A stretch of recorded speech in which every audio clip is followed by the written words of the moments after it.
Ini harapan Pak Amin ke Pak Prabowo ini seperti apa? Saya buka ini rahasia, ya kurang lebih begini, ya, Mas Amin. Kalau saya menjadi presiden, itu akan saya susuri itu semua pulau-pulau itu yang banyak imigran Chinese-nya, karena saya membaca banyak yang mereka itu serdadu.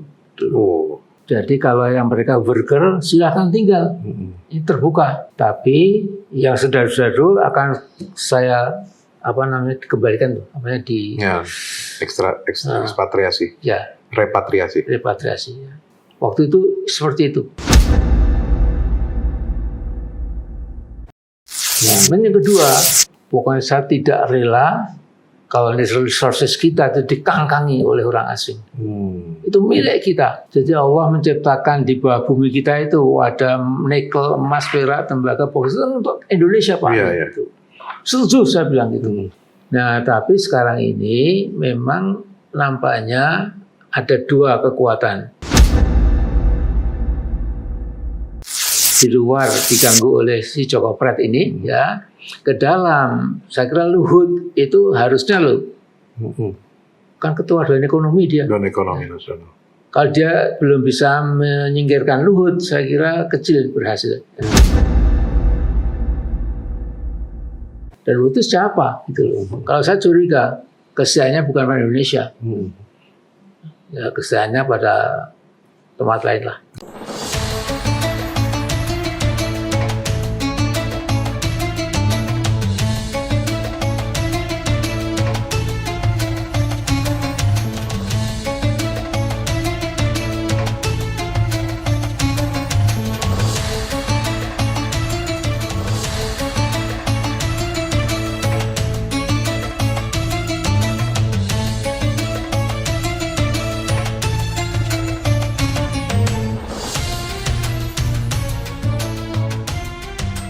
Assalamualaikum warahmatullahi wabarakatuh.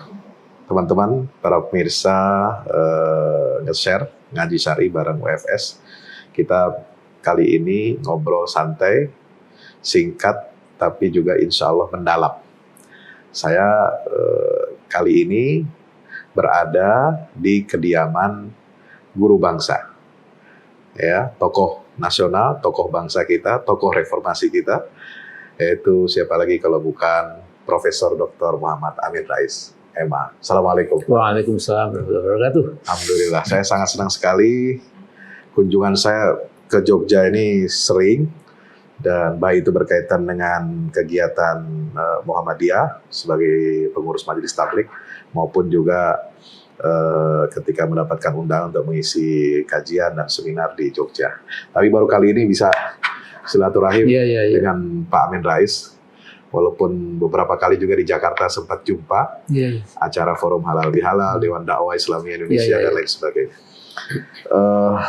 Prof. Amin Rais ini kita kenal sebagai tokoh bangsa dan juga intelektual Muslim ketika berdiri IJMI tahun awal 90-an.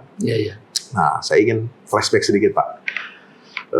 Bagaimana catatan dari seorang Amin Rais sejak reformasi 98 bergulir sampai sekarang ini sudah berusia 28 tahun. Apa catatan Bapak selaku pihak atau katakanlah tokoh sentral waktu itu yang membuka jalan bagi proses reformasi di tanah air kita? Ya. Jadi Assalamualaikum warahmatullahi wabarakatuh. Ini pertanyaan Ustadz Fahmi Salim tidak bisa dijawab 4-5 menit, tetapi saya akan coba secara singkat bahwa ada sesuatu yang tidak manifest, tetapi kita rasakan, ya, yaitu ada semacam kekuatan Islamofobia dalam tubuh bangsa Indonesia. Jadi istilah Islamofobia itu seingat saya itu yang pernah mengatakan di publik Indonesia itu adalah Bung Karno. Jadi Bung Karno dengan semangat persatuan itu memang beliau pernah mengatakan hati-hati, jangan pernah ada Islamofobia, kebencian terhadap Islam tanpa alasan, benci demi benci, hatred for the sake of hatred. Ya, itu tidak bagus kata Bung Karno. Ya. Nah, tapi sesungguhnya kata Bung Karno itu memang to a great extent itu bisa kita rasakan juga. Ya. Jadi bagaimana kekuatan Islam yang sesungguhnya selalu ingin damai, ya, tidak ingin mengguncang, tidak ingin apalagi membuat retak bangsa, ya, karena andil tokoh-tokoh Islam untuk Indonesia secara keproklamasi tahun 45 itu kan sesuatu yang sangat substantif, ya, dari NU, Muhammadiyah, dari segala kekuatan umat Islam itu kan memang sumbangannya untuk menegakkan kedaulatan dan kemerdekaan Indonesia itu kan besar sekali. Nah, cuma setelah kita merdeka tadi itu ya ada Islamofobia yang ingin menyeret Indonesia itu supaya jauh dari dunia Islam sendiri, diajak ke ilmaniyah, ya, ke sekularisme. Ya. Kemudian dicoba dibuat image bahwa Islam itu ya agama abad pertengahan, agama padang pasir dan lain-lain. Yeah. Sementara mereka lupa bahwa Islam itu pernah punya peradaban yang amat sangat moncer berhasil, ya. Apakah itu Umayyah atau Abbasiyah, ya, masing-masing punya keunggulan. Ya. Bahwa ada kelemahan pasti, ya, tidak ada empire atau imperium yang tidak ada kelemahan. Tapi kembali ke negara kita ini, ya, saya sekarang umur saya sudah 81 lebih, ya. Jadi saya sejak kecil itu sudah dilatih secara tidak langsung berpikir tentang politik. Ya. Jadi ayah saya dulu tokoh Masyumi, ibu saya tokoh Aisyah juga Masyumi. Ya. Jadi bahkan idola kita, ya, itu Pak Nasir. Ya. Sehingga gambar Pak Nasir itu ada di ruang tamu saya gitu. Bukan ruang tamu rumah saya, rumah ibu saya waktu rumah itu, keluarga. Ya, rumah keluarga itu. Nah, sekarang memang kalau secara simbolik, ya, di Indonesia ini dulu kan pernah ada Nasakom, ya, tapi komnya kita hilangkan dulu, ya, kita kom dulu. Tetapi saya pernah mengatakan kalau mereka yang meneriakkan Allahu Akbar, ya, itu bergabung dengan mereka meneriakkan merdeka, ya, itu bisa match gitu, maka di sini akan timbul kekuatan watoniyah dan qaumiyah juga, ya. Tapi sandarannya itu kepada wawasan keagamaan yang universal. Ya. Karena saya punya sejak dulu itu tidak mungkin, ya, ada guidance yang lebih sempurna, lebih menjanjikan, lebih punya perspektif kecuali guidance dari agama. Ya. Agama itu kan sampai hari kiamat. Ya. Kalau ideologi manusia itu kan come and go. Ya, come and go. Dulu misalnya tahun 1917 itu Marxisme itu, Marxisme itu adalah membawa harapan baru, ya. Tapi setelah itu nggak ada lagi, ya. Rusia sudah bubar, ya. Soviet sudah bubar gitu. Kemudian ya tidak ada peran lagi karena itu ideologi manusia, man-made ideology, ya. Ya, bahwa sekarang Xi Jinping dengan komunisme ala Chinese yang juga disuntikkan pasar bebas, disuntikkan beberapa gagasan-gagasan kapitalisme, ya, tapi tetap juga, ya akan sempoyongan juga lah. Kemarin pun juga kita lihat ada pertikaian di dalam komite sentral PKC itu. Ya. Nah, sesungguhnya Indonesia ini beruntung, Kita tuh pernah punya sosok Bung Tomo, ya. Waktu mengusir Inggris tahun 48, ya, itu kan beliau berbicara tuh menyala-nyala, loh. Iya, betul. Kan Allahu Akbar, Allahu Akbar, Allahu Akbar, merdeka. Itu. Beliau mengatakan banteng-banteng Indonesia tidak boleh kalah dengan penjajah dan lain. Tapi yang penting adalah slogan beliau itu, apa semboyan beliau itu, ya. Jadi Allahu Akbar, merdeka. Ya. Sehingga secara singkat ya, Ustaz Fahmi, saya mengatakan yang bicara Allahu Akbar kan umat Islam. Ya. Alangkah baiknya kalau juga merdeka diadakan sekali, dibaca juga gitu ya. Supaya bisa merangkul kaum nasionalis ya. Dan kaum nasionalis pun umumnya kan karena kita mayoritas umat Islam, ini kan juga tidak boleh alergi dengan Allahu Akbar itu ya. Karena berapa kali kita dengar Allahu Akbar lewat adzan gitu. Itu juga menyambut Allahu Akbar. Qomat lagi Allahu Akbar lagi. Soalnya juga semua gerakan Allahu Akbar kecuali ketika i'tidal sama salam. Nah, jadi ini sederhana, tetapi kalau dipikirkan agak mendalam, memang saya berani mengatakan bahkan mungkin radix atau root atau akarnya, akar masa bangsa itu dua kekuatan ini, ya. Islam dan nasional. Nah, jadi kalau ada take and give lah, ya. Jadi dulu Konsultan kan jadi bubar, ya, karena Masyumi nggak berhasil, ya, mewarnai negeri kita ini dengan syariah, ya. Tapi sebaiknya teman-teman PNI waktu itu juga tidak bisa mendominasi, uang kursinya sama, ya. Jadi di Konstituante dulu itu kursi Masyumi 37, PNI juga 37, ya, sama. Ya. Dan NO berapa gitu ya, lantas PKI 32 berapa gitu. Ya.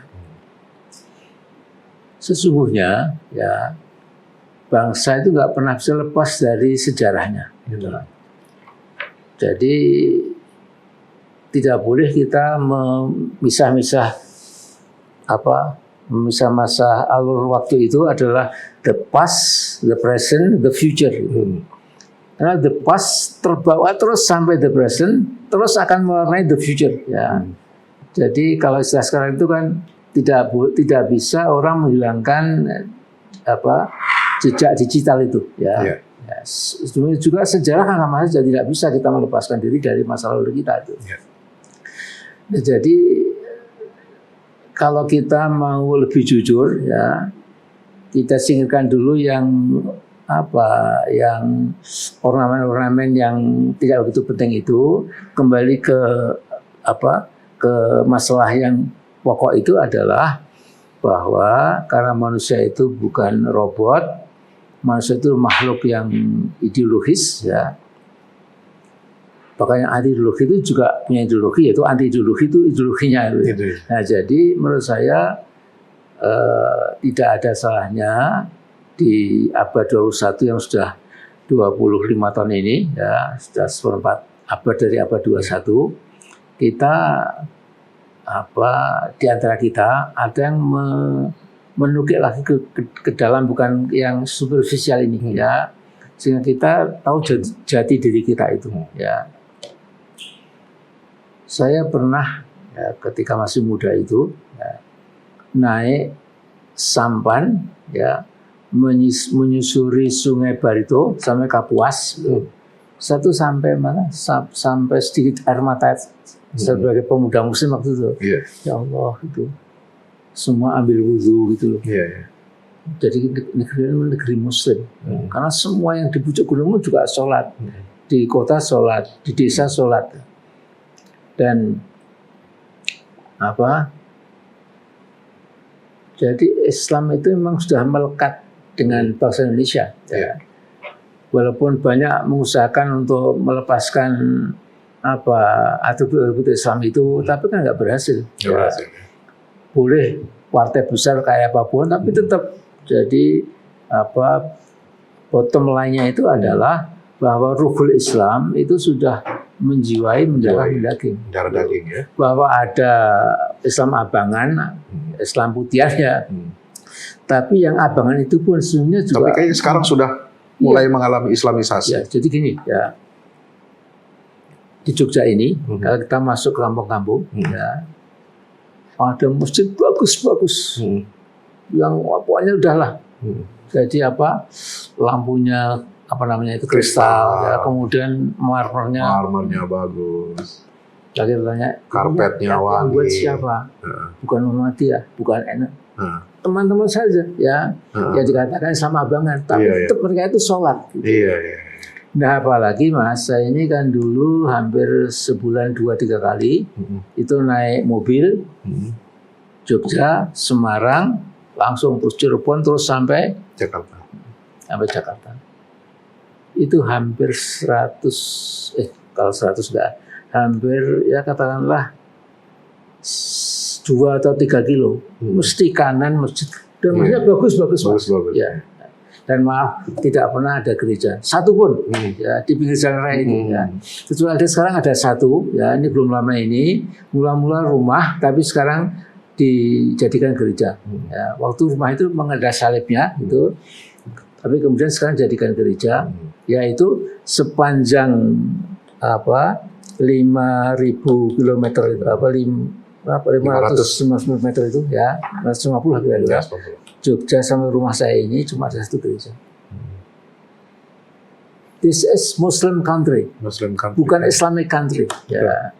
Muhammadiyah juga nggak setuju kok kalau Islamic country. NU juga karena nanti bisa memecah.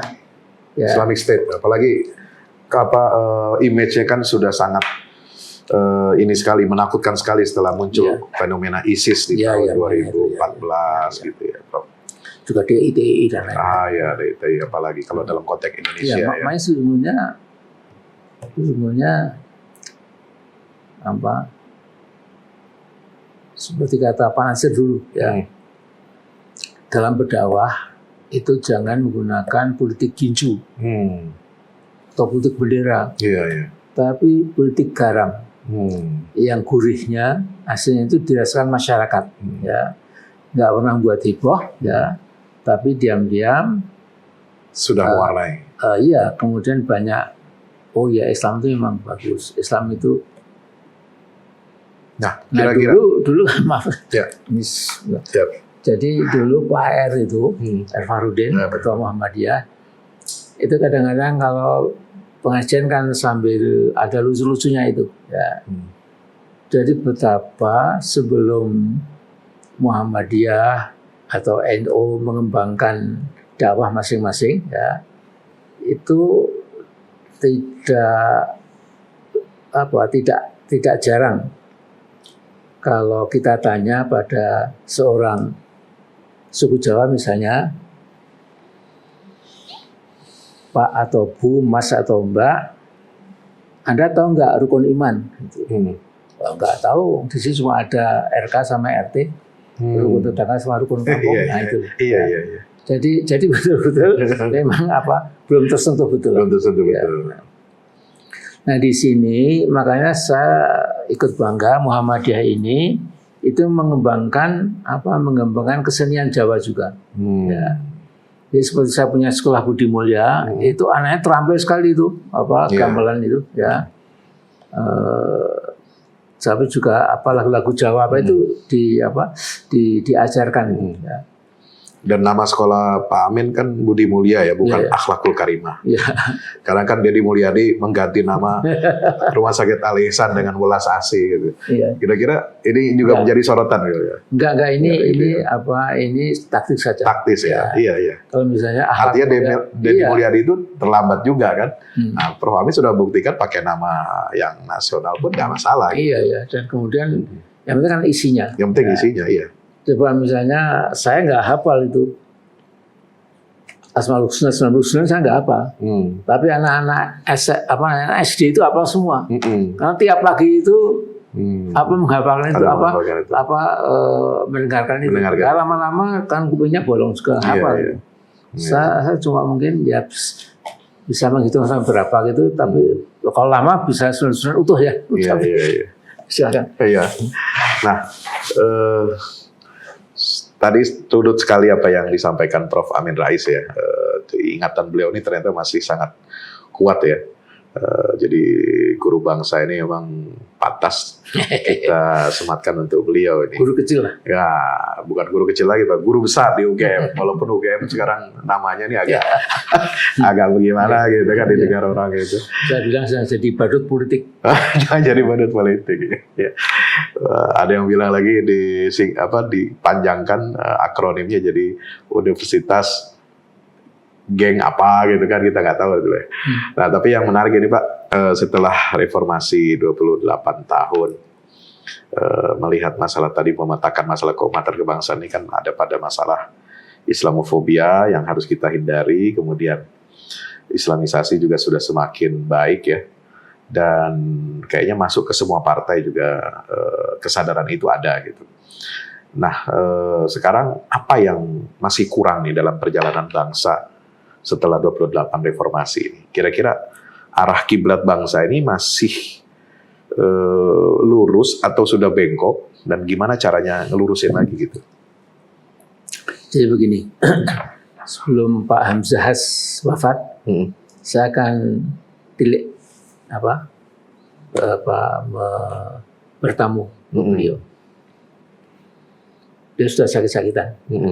Nah, tapi ada satu kata, satu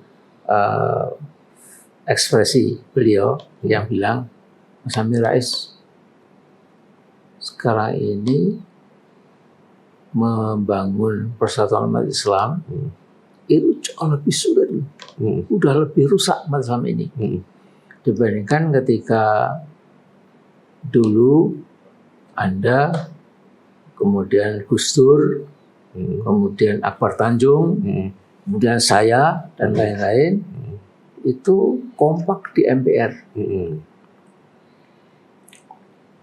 Pak Mas Amin, Anda dipilih, bukan ditetapkan, kan dipilih. Dapat suara 58% mayoritas ya. Jadi ketua MPR. Dan dipilih lagi sekian, pokoknya juga 50 berapa persen itu siapa, Pak Akbar Tanjung jadi ketua DPR. Kemudian Gus Dur jadi presiden. Waktu itu Pak Amin kan ingat, saya kan waktu kan protes sama Pak Amin sama Gus Dur. Kan saya kan juga punya partai P3. Ya menurut saya jadi wapres lah. Nah kemudian saya dengan Gus Dur sama. Lah kalau semua kita borong gimana? Jadi nggak usah di voting, sepakat saja, kita sepakat Bu Megawati jadi wapres. Nah jadi itu sampai waktu itu begitu mudahnya kita bagi kue kekuasaan itu ya dengan beberapa orang tokoh itu. Itu mungkin di bahasa agama dulu istilahnya fikih ahlul halli wal aqdi. Oh iya. Iya. Jadi mudah sekali begitu ya. Seperti ya. Jadi halul wal aqdi itu memang waktu itu kami rasakan. Ya. Nah kemudian waktu itu ya, berkaca dari situ ya, ketika pemilihan untuk gubernur, bupati, wali kota itu kan supaya dipilih langsung saja, supaya dipilih oleh DPRD masing-masing. Ya. Jadi waktu itu kalau yang memilih presiden itu langsung rakyat, MPR langsung rakyat, ya. Maka apa salahnya gubernur oleh DPR wilayah, DPRD ya, satu, DPR provinsi ya, provinsi yang kota dan juga dipilih masing-masing itu. Nah, tapi kemudian ya ada kekuatan politik yang cukup cerdas. Ya. Jadi walau betul-betul demokrasi, yaitu lepaskan one man one vote katanya. Nah, kekuatan ini kekuatan yang punya uang unlimited. Karena tahu rakyat kecil itu kalau dikibar-kibarkan uang ya apa boleh buat. Kan iman kekuatan manusia umumnya kan kalau udah kena itu kan juga tunduk. Nah, kebetulan ad-du'afa al-mustad'afin itu kalau buat ya sudah ikut aja karena ya ini kita dikasih seperti ini gitu ya. Nah, jadi Ustaz Fahmi, saya melihat ini masalah pasti bisa diperbaiki. Optimis saya. Masih bisa diperbaiki. Ya. Tapi milestone-nya bagaimana? Milestone-nya itu ya buka Al-Quran. Ya. Itu walatanzahu fatafshalu watadabari hukum itu. Ya. Walatanzahu fatafshalu. Ya, jadi kamu hendaknya taat kepada Allah dan Rasul-Nya. Kamu jangan niza, jangan suka berdebat, ya. Nanti kamu akan lemah, kehilangan kekuatan. Ya, dan Quran kan banyak sekali ayat seperti itu. Ya, hadis juga. Ya. Nah, jadi memang masalahnya sekarang ini, ya, bagaimana kita bisa mengatasi usaha luar Islam yang tidak ingin melihat Islam bersatu. Ya. Dan mereka tahu caranya, apalagi kalau bukan dengan uang. Ya. Jadi mereka punya funding yang nggak terbatas itu, kemudian memang bisa mengarahkan berbagai kelompok-kelompok Islam itu, gitu, supaya kesetiaannya itu misalnya bukan kepada agamanya, ya, tapi ya pada partai politik masing-masing, bahkan lebih dari itu juga dipecah-pecah pokoknya, ya. Sehingga dalam partai Islam pun juga akan pecah, ya, ada kubu ini, kubu itu, ya. Sehingga kita melihat ya banyak partai lah, ya, yang tidak solid kepemimpinan puncaknya itu, ya. Nah, dan Mr. Jokowi di sini ahli, ya. Jadi Jokowi ini kelihatannya cuma tukang pelitur, ya, jualan kayu, ya, kelihatannya.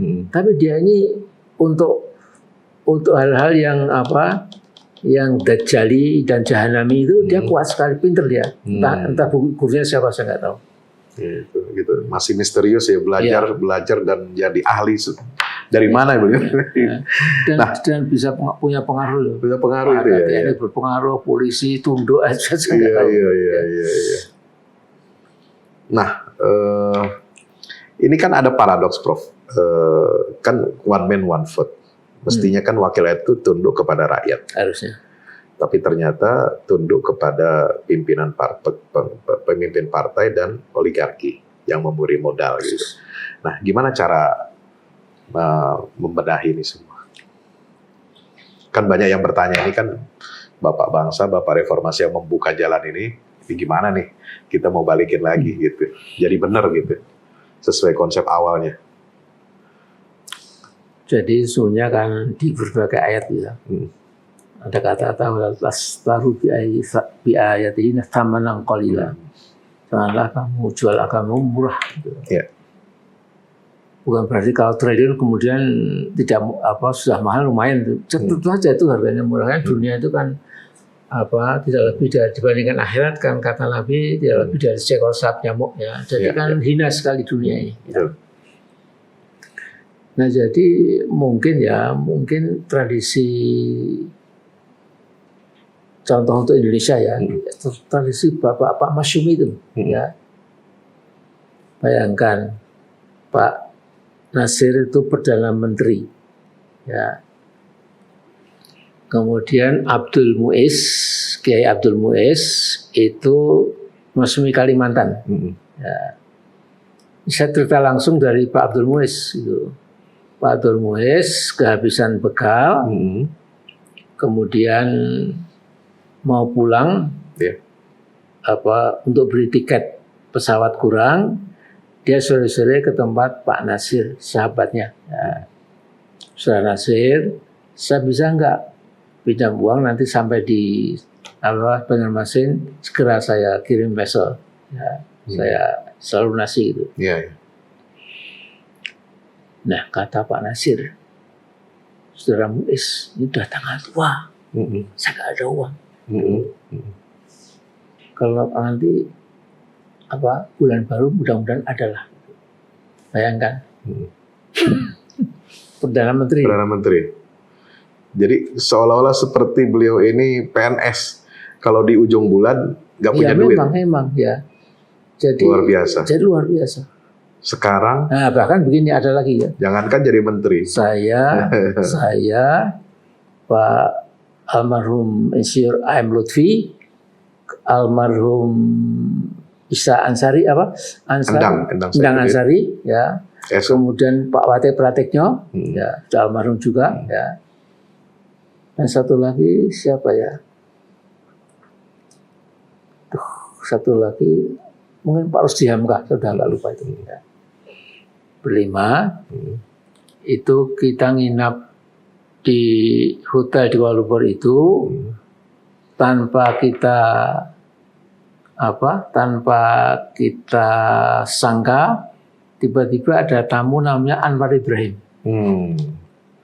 Sekarang jadi Perdana Menteri. Anwar Ibrahim ini datang, ya. Ngomong-ngomong tuh, terus dia ada amplop, ya, amplop $10.000. Ya. Saudara Amin, ini saya titip untuk Pak Nasir. Masya Allah. Nah, kita dari airport langsung rame-rame ke Pak Nasir. Nasirnya ada amanah, isinya $10.000 dari Anwar Ibrahim untuk Bapak. Gitu. Ya udah, terima kasih. Terima kasih. Ya. Terus beliau masuk, disimpan uangnya, dan keluar lagi ngobrol-ngobrol, terus kita pamitan. Seminggu setelah itu, saya ke Jakarta dari Jogja. Kemudian di tengah percakapan itu, oh iya, Amin, itu 10.000 dari Anwar Ibrahim cuma menginap 2 malam di almari saya. Hari ketiga sudah saya kasihkan Masjid Munawarah karena ada pemugaran. Masya Allah. Luar biasa. Luar biasa ya, memang ya. Itulah tokoh seperti itulah ya. Kita nggak usah. Itu kan sesama kita. Ya. Kita bisa mengambil tokoh yang lain dari negara lain ya, yang juga bagus-bagus. Tapi saya kira kita punya beliau-beliau ini. Punya contoh teladan ya. Punya Pak Sukiman Sanjoyo, ya, Perdana Menteri juga ya. Punya Pak Kasman Singodimejo, ya. Punya Pak Muhammad Rum, ya. Dan lain-lain tokoh-tokoh Masyumi itu. Ya. Nah itu mungkin kita ini ya, apalagi Anda yang lebih muda ya, itu mungkin ini kayak gini ini mungkin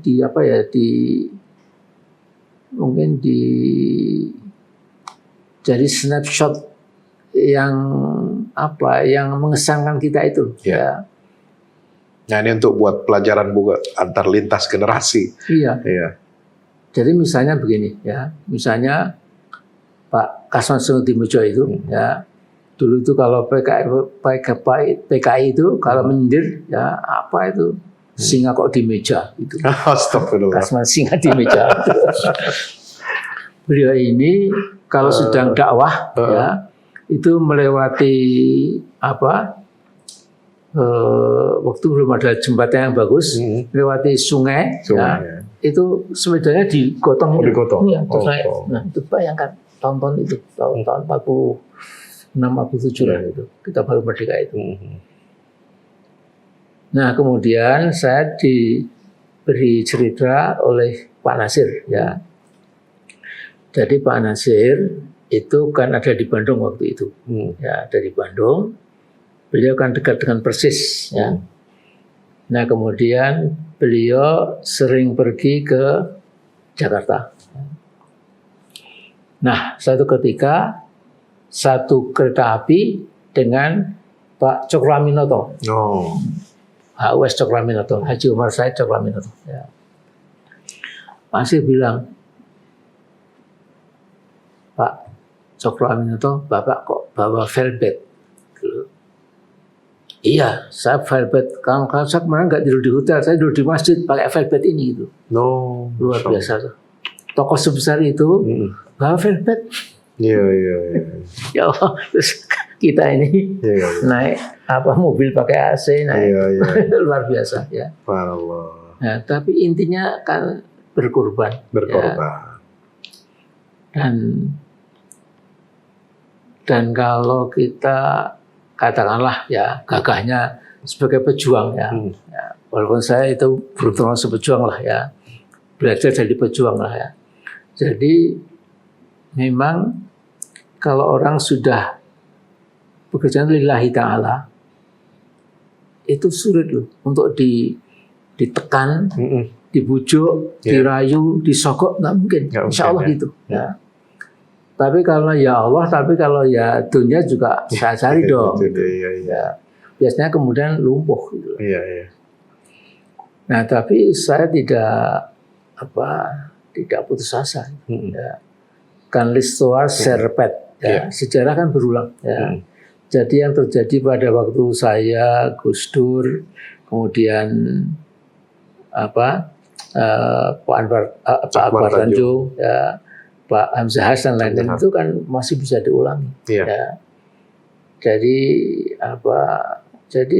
saya kira pikiran kita itu gini, dunia itu cuma lewat saja lah. Ya. Makanya kan Nabi bersabda, aktiru perbanyaklah dikro hadimil lazat. Ya, perbanyak ingat hal-hal yang menghabisi keladatanmu itu. Ya, dunia ini ya, keladatan makan, minum, segala macam lah ya. Dan kemudian artinya apa? Ingatlah mati. Ingatlah mati. Ya. Nah, saya lihat kan sepertinya kematian itu kan tidak pernah mampir di otak sebagian besar ya politisi kita, pengambil kebijakan ya. Kita ya. Bahkan ketika layat masih cekakaan loh, masih ketawa. Padahal sedang ngiring jenazah. Ya. Melucu satu sama lain itu. Saya kan ini gimana sih? Kan maksudnya lebih tawadu. Oh ya, saya juga akan menyusul matter of time. Saya juga akan dibawa ke kuburan makbarah. Kemudian sudah selesai itu.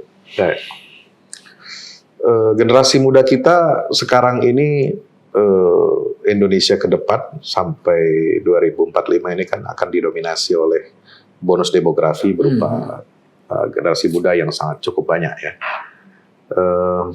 Tadi Pak Amin sudah menyampaikan banyak sekali contoh teladan dari tokoh-tokoh Islam. Nah, ada kecenderungan sekarang generasi muda yang kritis terhadap kondisi kebangsaan kita.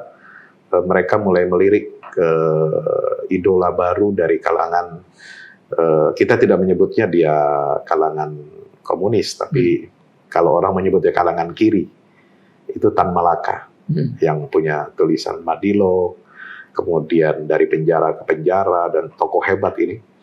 Dan sekarang dijuluki sebagai Bapak Republik. Bahkan Bung Karno, Bung Hatta pun kalau ketemu Tan Malaka ngeper juga gitu kan, karena lebih senior dan mereka sendiri membaca buku-buku Tan Malaka. Pak Amin sendiri melihat fenomena anak muda seperti ini yang kritis dan melirik pemikiran Tan Malaka seperti apa? Ya, saya kira ada dua macam anak muda. Kalau anak muda itu kebetulan intelektual, ya, yang bacanya luas, ya, kemudian paham ajaran Quran dan Sunnah, saya kira nggak akan terganggu. Jadi dan Tan Malaka sendiri pun ya dari kalangan keluarga agamis juga kan, religius ya. Iya, tetapi kan ke kiri-kirian. Ya. Jadi saya dulu ya, Ustadz, saya dulu pernah punya pikiran yang dianggap terlalu radikal. Ya. Saya mengatakan zakat profesi itu 20%. Ya. Karena orang-orang profesional itu seperti mendapatkan durian runtuh. Ya.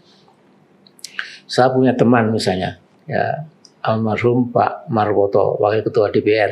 Ya. dengan saya bagus sekali, ya, karena beliau juga waktu masuk PAN. Ya. Misalnya saya ke Jakarta dari airport pergi ke rumah saya, ya, rumah teman saya nggak punya rumah di Jakarta, ya, itu ditelepon dia, Pak Marwoto almarhum, Amin Rais, doakan ya, saya sedang menghitung pajak korporasi Amerika. Nanti Pak, saya kira-kira dapat 25 miliar. Nanti Bapak saya sausi 10%, 2,5 miliar. Ya ini ceramah saya. Iya. Nah, saya melihat kalau kita mau memberikan keadilan, ya, bisa mengatakan zakat profesi itu memang 20%. Yeah. Ya.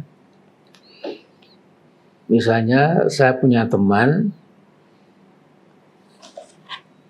kantornya itu wall to wall carpet, ya. Kemudian ada beberapa handphone namanya apa? Handphone. Iya, handphone. Dia cuma buang apa-apa saja, ya. Memberikan pengarahan kepada korporasi yang cari uang di sini, ya. Itu 1 jam, itu $5.000 waktu itu. Ya. Bahaya kalau saya kan cuma 1 jam, kadang-kadang sehari bisa 3 jam, belum selesai 3 jam lagi itu. Ya. Nah, saya katakan orang seperti ini, kalau zakatnya 2,5%, besok terlalu kecil. Jadi mau dimasukkan neraka, kasihan, sudah bayar minimal, ke surga juga nggak pantas. Kok cuma nikmatnya terlalu besar gitu. Cuma yang dikeluarkan 2,5%. Sehingga dibuang di Al-A'raf. Al-A'raf kan bukit antara surga dan neraka. Iya. Jadi dia kalau melihat ke kiri menangis sampai masuk ke neraka. Kalau ke sana ketawa-ketawa itu belum bisa masuk juga ke surga. Saya menikmati pandangan Bapak ketika saya masih SMA waktu itu di pesantren. Saya sangat suka buku-buku tulisan-tulisan Pak Amin, Islam antara cita dan fakta, kemudian mengenai tauhid sosial yang digaungkan. Nah, persoalan ini kan Islam dengan kehidupan kita, kehidupan kebangsaan ini kan sangat erat kaitannya, tadi sudah diceritakan. Nah, bagaimana Islam bisa menghadirkan dan mendorong umat serta politisi kita ini bisa betul-betul bekerja untuk menghadirkan keadilan sosial bagi rakyat Indonesia. Karena dari 5 sila ini kayaknya yang sila terakhir ini yang paling buncit dan sangat belum tersentuh. Sehingga anak-anak muda yang skeptis hari ini dengan kondisi bangsa kita melirik pemikiran kiri, Tan Malaka dan sebagainya gitu. Nah, gimana menghadirkan keadilan sosial? Nah, saya juga dari inspirasi Pak Amin ini, saya alhamdulillah bisa menulis buku ini, Petunjuk Manusia Pilihan, artinya dari kisah-kisah para nabi.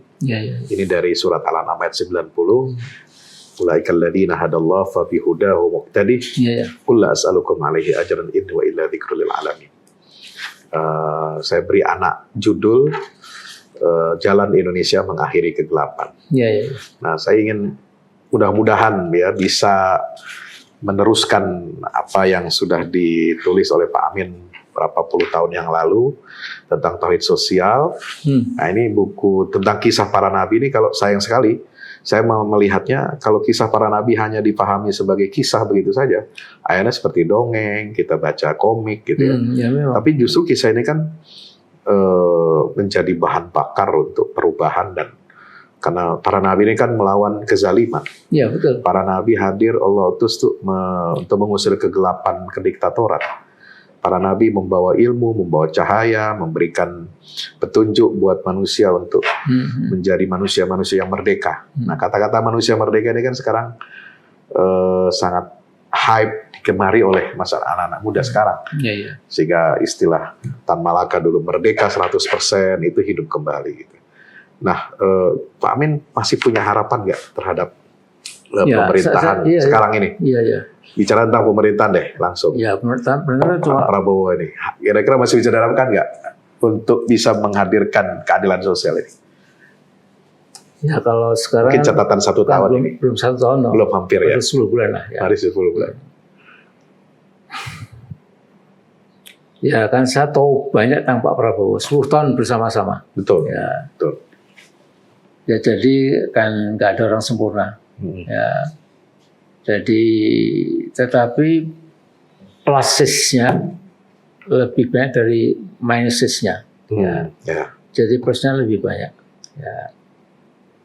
Apalagi Pak Prabowo ini kan putranya Pak Sumitro Jayadipusomo. Ya. Dulu sobatnya Pak Nasir juga. Teman-teman Sumi dengan PSI kan dulu. PSI itu sangat. Dan dua-duanya dibubarkan. Lawannya PKI. PKI. Nah,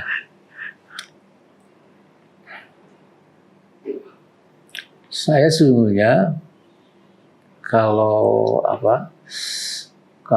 kasih masukan yang satu saja, itu Pak Prabowo harus punya think tank, ya, yang terpercaya, yang interestnya memang untuk perbaikan negara, itu tidak cuma ingin honor yang bertimbun-timbun, ya. Ya. Nah, think tanknya ini karena cukup 9 orang aja, ya, tapi yang top, ya, top ekonomis, ya, top lawyers, top political scientist, ya, top sociologist, ya, top antropologis juga, ya, top ulama, ya. Kemudian jurnalis yang popa ilmunya media, dan lain-lain, ya, semacam itulah, ya, 9 itu disuruh membuat studi, ya, yang jangan mulu-mulu tapi yang applicable, workable. Ya. Kalau saya melihat sekarang ini, maaf ini ya, saya tidak bisa menghilangkan persahabatan saya dengan beliau. Ya. Beliau ini kan sepertinya terlalu sering ngomong. Ya. Ngomongnya formnya berganti-ganti, ya. Sampai-sampai kadang-kadang kan kontradiksi, ya. Karena sibuk juga toh, pergi terus kemana-mana, sehingga bisa aja omongan yang minggu kemarin dibantah sendiri atau tidak cocok, itu bisa terjadi. Ya. Bahkan ada yang bilang begini, Prof, sebentar, beliau ini pidato seperti seolah-olah masih masa kampanye. Ya mungkin juga ya semacam itu. Semacam itu ya. Ya. Nah, jadi lanjutkan. Nah, maksudnya kalau ada think tank itu, kemudian ada limited circle-nya itu, yang diajak ngomong betul-betul gitu. Masukannya itu positif gitu. Ya.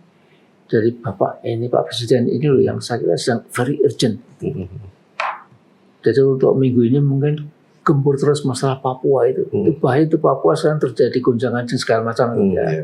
Setelah itu mungkin apa-apa gitu. Ya. Nah, ini kadang-kadang memang too much omon-omon. Ya. Apa karena masih dibayang-bayangi oleh ya itu pun juga banyak kata orang. Ya. Untuk apa masih takut sama Joko Pret ya kan? Saya heran sekali. Ya. Artinya Jokowi sudah jadi orang biasa, ya maaf sudah seperti itulah ya, dan dia tidak ada pemikiran yang jauh ya, karena kemarin disetir sama Luhut sama tim yang lain lah juga ya, jadi yang menyetir si Jokowi ini menurut saya itu adalah kelompok dari Beijing ya, Xi Jinping itu, sama Xi Jinping itu suhunya Jokowi, jadi masa ada presiden 10 tahun itu 8 kali sowan ke Beijing itu kan masuk akal itu ya.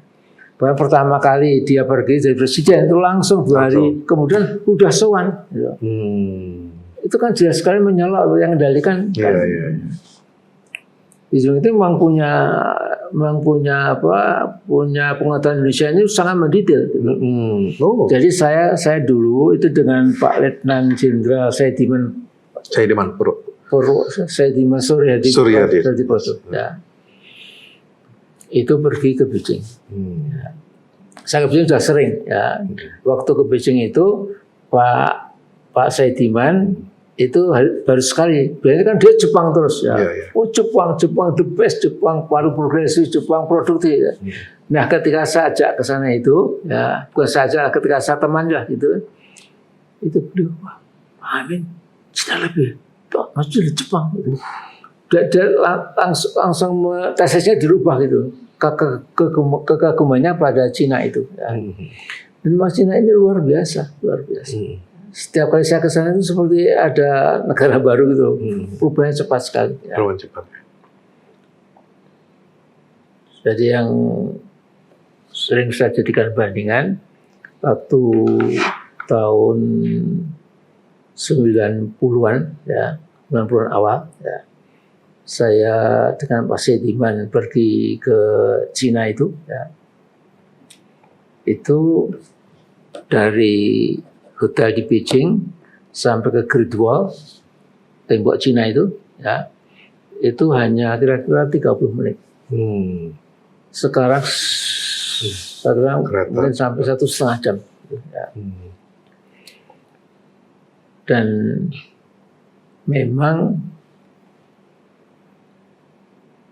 ini seperti ada lampu Aladin apa ya.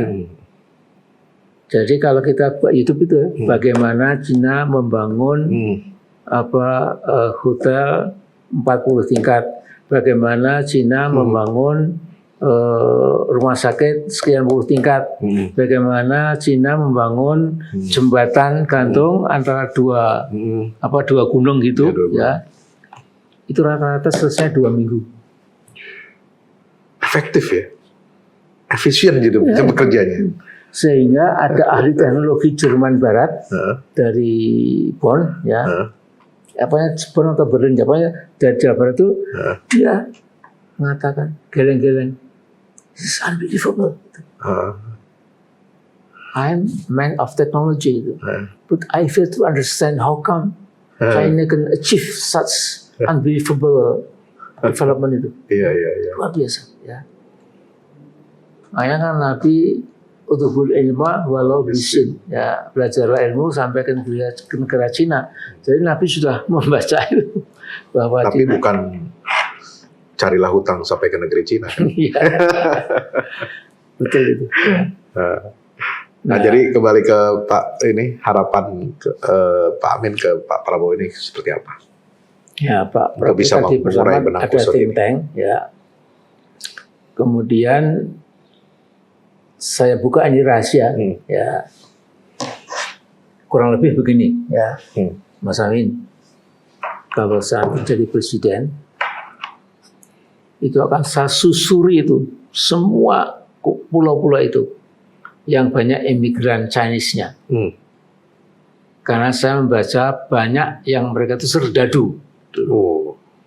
Jadi kalau yang mereka worker silakan tinggal, ini terbuka.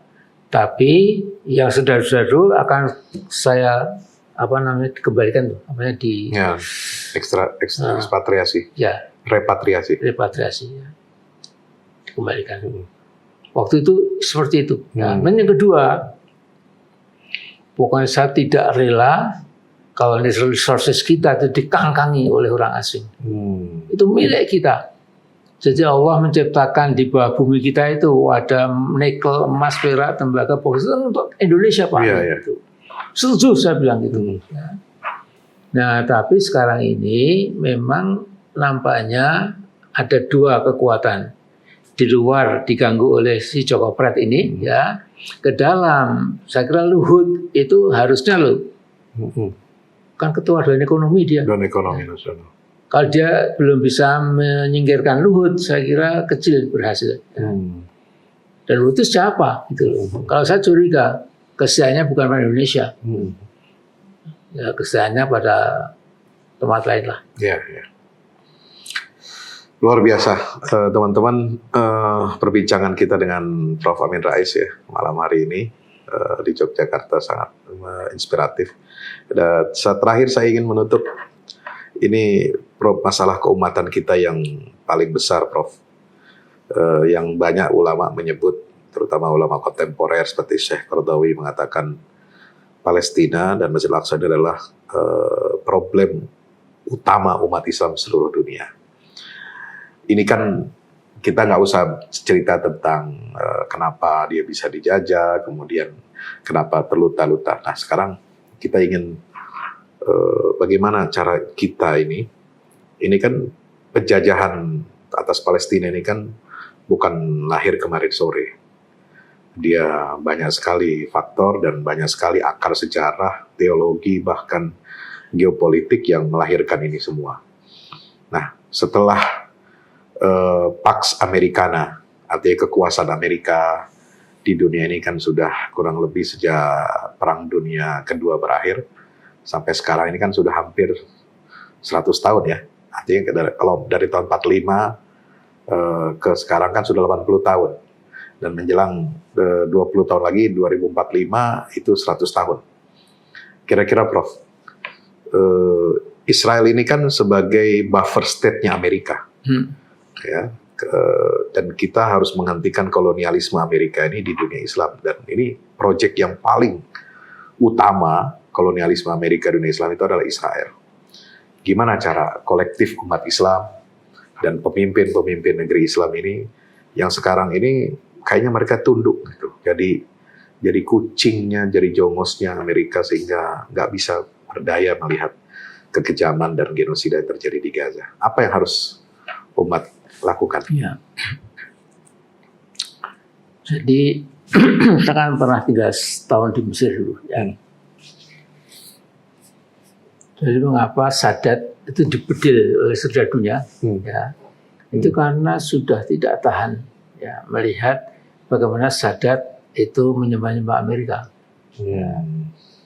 Memang dia dulu kan dianggap dapat Nobel Prize dibagi dua tuh dengan Menachem Begin. Ya. Karena terobosan toh, terobosan. Ya. Nah, tetapi memang seperti Sadat itu merasa bukan bangsa Arab. Itu kalau Bismillah. Nah dia mengatakan lasna minal Arab, lasna Fir'auniyun gitu. Pokoknya kita itu anak turunnya Fir'aun, bukan orang-orang Arab. Gitu. Saya pikir orang gila. Jadi ada Al-Azhar, ada Darul Ulum, tapi dia ngomongnya seperti itu. Ya, sehingga dibedil oleh orang yang lebih miring ke Ikhwan saya kira itu. Nah, saya kira pertama-tama ya kalau umat Islam yang tidak cinta dan tidak memperjuangkan al-Islam itu, ya, bagaimana jadi ya'lu wa la yula alaih, gitu. Padahal jaminan dari Allah ya, kalau orang-orang beriman itu stick betul-betul ya, tentu akan datang nasrun minallah ya. Ini kelihatannya dari tarikh kan terbukti ya. Bagaimana Allah tidak pernah mengecewakan hamba-hambanya yang betul-betul berjuang ila kamatillahil ulia ya. Nah, kemudian yang kedua ya, memang saya nggak tahu ya, kadang-kadang orang terpelajar Muslim itu mengatakan itu man ahsanu qawlan mimman amila wa amila sholihan wa qala innani minal muslimin. Itu malu. Ya. Ya, saya dulu pernah ketemu sama teman mahasiswa di Chicago itu dari Spain. Ya. My friend, are you Muslim? Yes, to some extent. Ya, ya Islam lah, tapi saya masih minum dan lain-lain. Nah, jadi bottom line-nya itu ya, bagaimana anak-anak muda ya yang bapak, ibu, kakek, neneknya itu jelas-jelas Muslim, itu jangan pernah meninggalkan agamanya. Ya. Jangan pernah dilacorkan kepada pikiran-pikiran apapun lah ya. Karena ini Islam ini kan datang dari Allah ya. Agama wahyu ya. Tidak mungkin ya kita akan tersesat kalau kita pegang ini ya. Agama Allah ini ya. Kalau kita tersesat pun kita sedang tersesat ini. Ya nggak boleh, saya harus berhenti, saya harus mundur lagi, tidak ikut-ikutan. Ya. Pertama itu ya. Kemudian kedua, memang ya innal washtara minam sambalahum bi anamul jannah yuqatiluna fisabilillah. Ya itu ya Al-Taubah itu. Ya. Ya. Kamu berperang di jalan Allah, kadang kala kamu pemenang, kadang kamu juga kalah ya. Tetapi itu wa'adan indah. Ya. Nah, jadi fighting spirit yang namanya jihad itu ya memang itu yang perlu dikibarkan. Nah, sampai-sampai ada ulama yang mencoba ya bukan sungguh-sungguh percaya ya. Bagaimana kalau jihad fisabilillah itu rukun Islam ke-6? Ya, nah, tidak mungkin dong. Masa rukun dari Nabi 5 tambahin. Iya. Maksudnya itu tanpa jihad fisabilillah itu melempem. Ya, jadi rutin. Ya, agama yang rutin itu kan cuma ya rutin itu. Ya rutin. Nggak ada fighting spiritnya itu. Padahal itu kan penting sekali. Ya. Nah kemudian memang ya tadi persatuan tadilah ya persatuan tadi. Ya. Jadi memang apa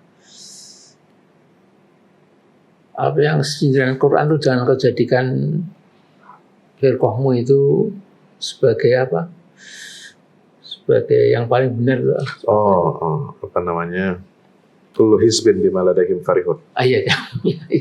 Jadi jangan kebetulan partai modern dalam bahasa juga hizbun tuh. Hizbun ya.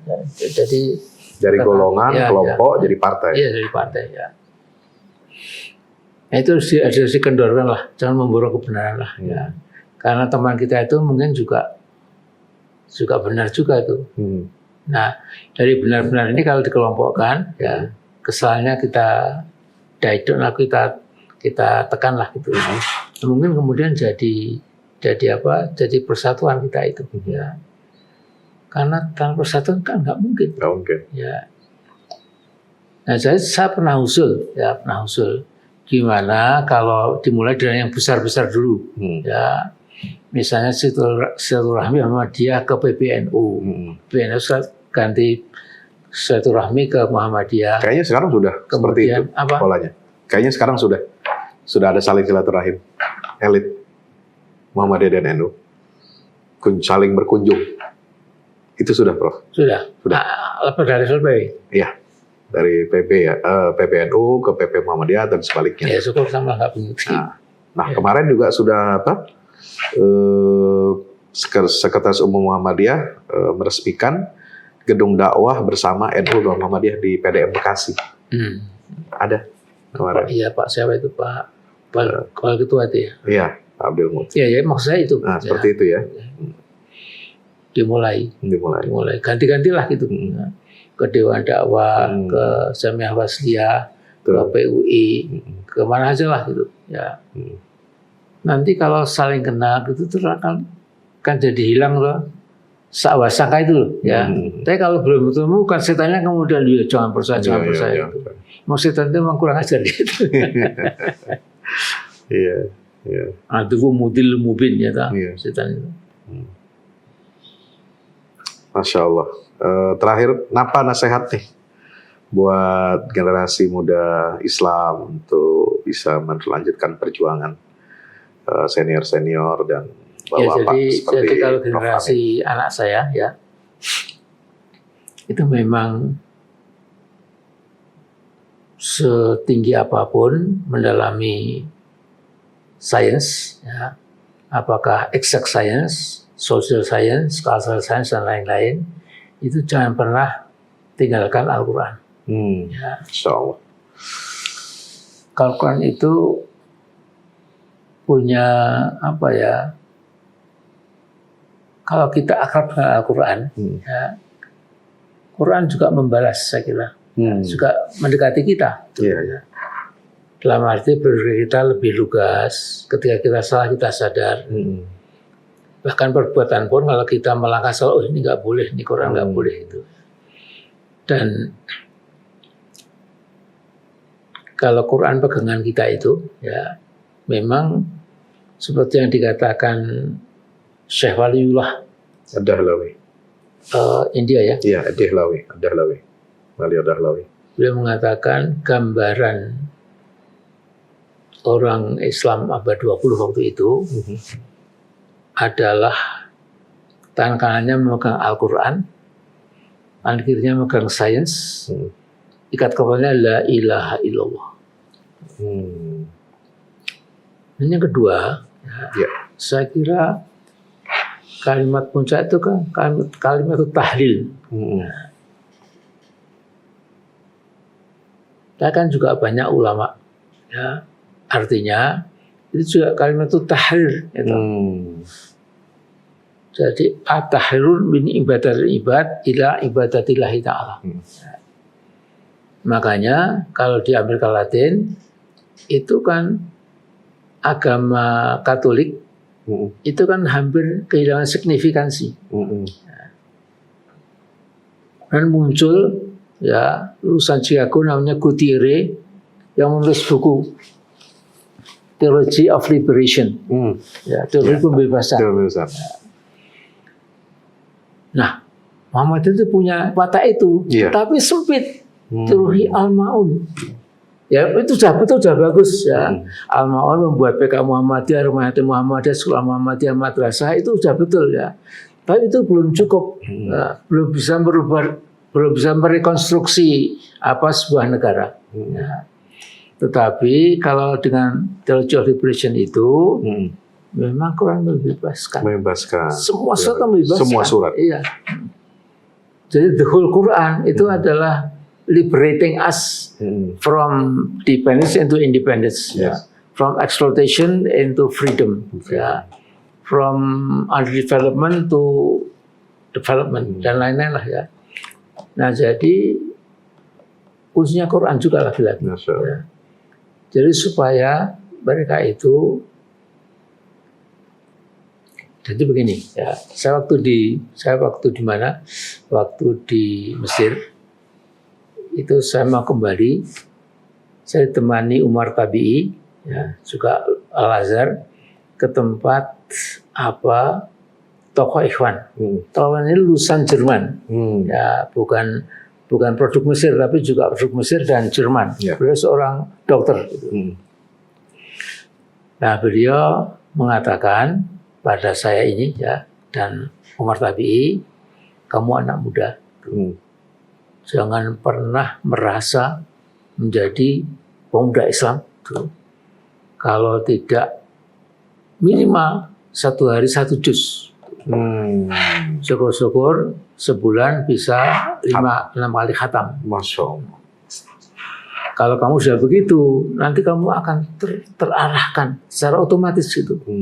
Saya kira begitu kan, Quran itu kan juga terangkat oleh Al-Quran. Ya. Jadi itu apa Al-Ankabut ya, balik najah itu final, lanah dia namsubulana. Jadi Quran itu akhirnya kalau kamu betul-betul di dalam jalan Allah itu, nanti Allah akan memberikan tahu petunjuk. Kamu ya, petunjuk itu. Bainallah ma'al muhsinin, ya, berbuat baik. Jadi itulah kira-kira. Ya. Luar biasa. 1 jam bersama jam, ya, bersama Prof. Amin Rais di kediaman beliau. Kita banyak menimba ilmu, pengalaman, dan juga mendapatkan inspirasi-inspirasi yang sangat luar biasa. Terima kasih Prof. Amin Rais. Ilmu enteng-entengan. Telah menerima kunjungan silaturahim saya. Dan juga ini mudah-mudahan jadi tontonan dan bekal yang menarik buat para generasi muda kita.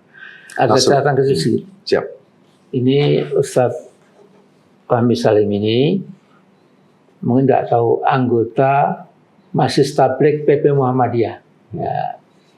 Jadi kita mengharap seperti beliau, kemudian Fatur Rahman Kamal, siapa tahu Ustadz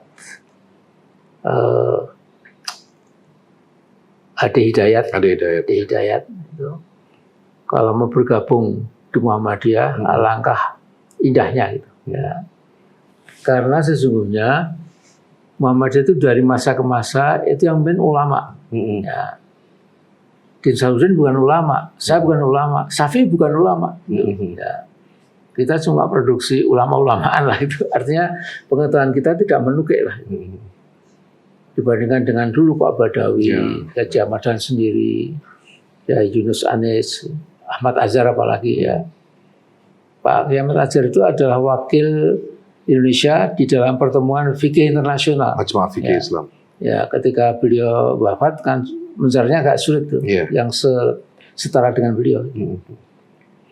Apapun pertemuan kita, insya Allah ya menjadi masukan kecil ya untuk pencerahan buat anak-anak muda kita. Insya Allah. Ya. Amin. Ya. Nasrullah fathun qarib wa basyiril mu'minin. Amin. Dari saya, wassalamualaikum warahmatullahi wabarakatuh. Waalaikumsalam warahmatullahi wabarakatuh.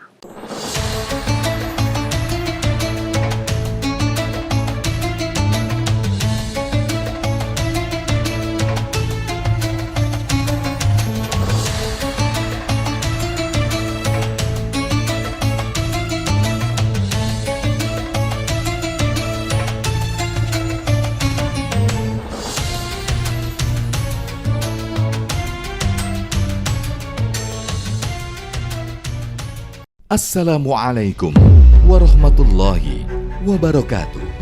Yang terbaru dari Al-Fahmu Institute, buku petunjuk manusia pilihan, karya Ustadz Fahmi Salim.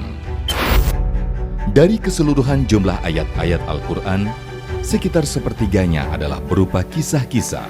Hal ini menjadi dalil yang sangat jelas tentang pentingnya sebuah kisah. Andaikan kisah ini tidak penting, tidak mungkin menempati porsi yang banyak di dalam Al-Quran ini. Kisah Al-Quran mempunyai keistimewaan yang membedakan dengan kisah-kisah lainnya, seperti kisah sejarah ataupun fiksi.